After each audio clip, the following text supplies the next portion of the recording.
अपने पुत्र अभिमन्यु के मृत्यु का समाचार पाते ही अर्जुन अत्यंत दुखी हो गया।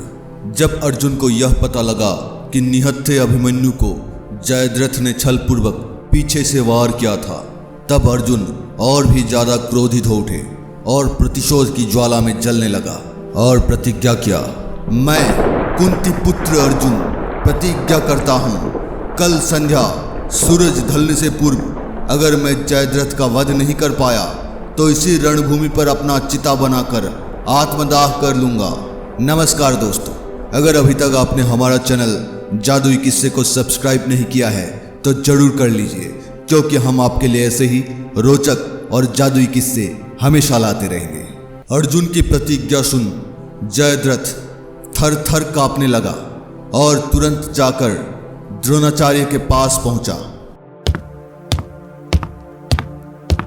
मुझे बचा लीजिए आचार्य, कल के युद्ध में अर्जुन मुझे मार डालेगा, कृपया मुझे बचा लीजिए आचार्य।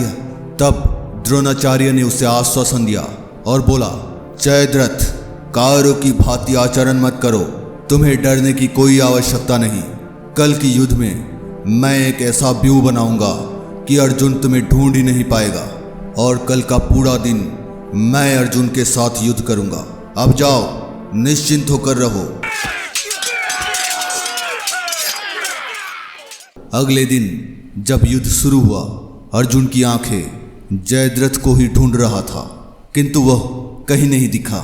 दिन बीतने लगा और धीरे धीरे अर्जुन भी निराश होने लगा। निराश होते अर्जुन को देख भगवान कृष्ण ने कहा, समय बीत रहा है पार्थ, पूरी कौरव सेना जयद्रथ को रक्षा कवच में घेर रखा है। तुम्हें शीघ्र इस रक्षा कवच को तोड़कर अपने लक्ष्य की ओर आगे बढ़ना होगा। कृष्ण की बात सुन अर्जुन अपनी पूरी शक्ति लगाकर युद्ध करने लगा।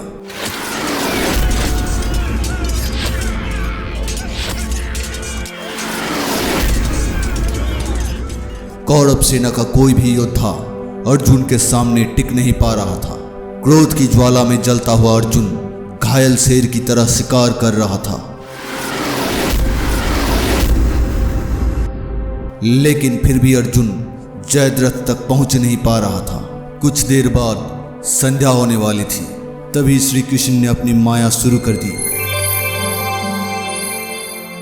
और सूर्य को बादल से ढक दिया।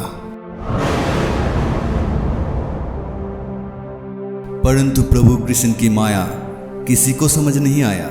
सभी को ऐसा लगा जैसे सूरज ढल गया और रात्रि हो गया। कुछ देर बाद जयद्रथ दुर्योधन के साथ बाहर निकल आया और जोर जोर से हंसने लगा। अर्जुन, कहाँ छिपे बैठे हो? सामने आओ, अपनी प्रतिज्ञा भूल गए क्या? परंतु मुझे अच्छी तरह से याद है, अब तुम्हें इसी रणभूमि पर आत्मदाह करना होगा। जयद्रथ को देख श्री कृष्ण बोले, देखो पार्थ, तुम्हारा शत्रु तुम्हारे सामने खड़ा है, उठाओ अपना गांडीव और वध कर दो इस जयद्रथ का। वह देखो, अभी भी सूर्यास्त नहीं हुआ है। यह कहकर श्री कृष्ण ने अपनी माया समेट ली।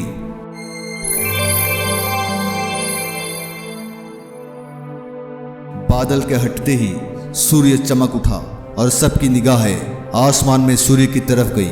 चमकता हुआ सूर्य को देख दुर्योधन और जयद्रथ के पैरों तले जमीन खिसक गई। अर्जुन ने तुरंत अपना गांडीव उठा लिया। तभी कृष्ण ने चेतावनी देते हुए अर्जुन से बोला, रुको पार्थ, एक बात का ध्यान रखना, जयद्रथ की मस्तक जमीन पर न गिर पाए, क्योंकि जयद्रथ के पिता ने इसे वरदान दिया था कि जो भी इसका मस्तक जमीन पर गिराएगा उसका मस्तक भी 100 टुकड़ों में विभक्त हो जाएगा।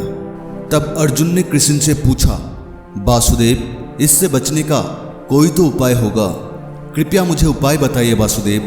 तब कृष्ण ने बोला, एक उपाय है पार्थ, यहाँ से 100 योजन की दूरी पर उत्तर दिशा में जयद्रथ का पिता तप कर रहा है। तुम्हें इसका मस्तक काटकर उसके पिता के गोद में गिराना होगा।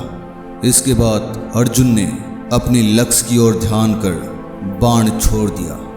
अर्जुन की उस बाण ने जयद्रथ का सिर धड़ से अलग कर दिया और उसे ले जाकर जयद्रथ के पिता की गोद में गिरा दिया। अपने पुत्र का कटा हुआ शीश देखकर जयद्रथ के पिता चौंक उठा और जयद्रथ का सिर उनके गोद से जमीन पर जा गिरा। सिर के जमीन पर गिरते ही उनके पिता का सिर भी 100 टुकड़ों में विभक्त हो गया।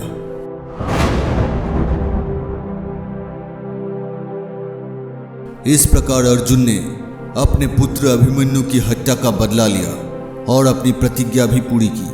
दोस्तों, आपको हमारा कहानी कैसा लगा? अगर ऐसे ही रोचक और जादुई किस्से सुनना आप पसंद करते हैं तो हमारे चैनल जादुई किस्से को जरूर सब्सक्राइब करें। धन्यवाद।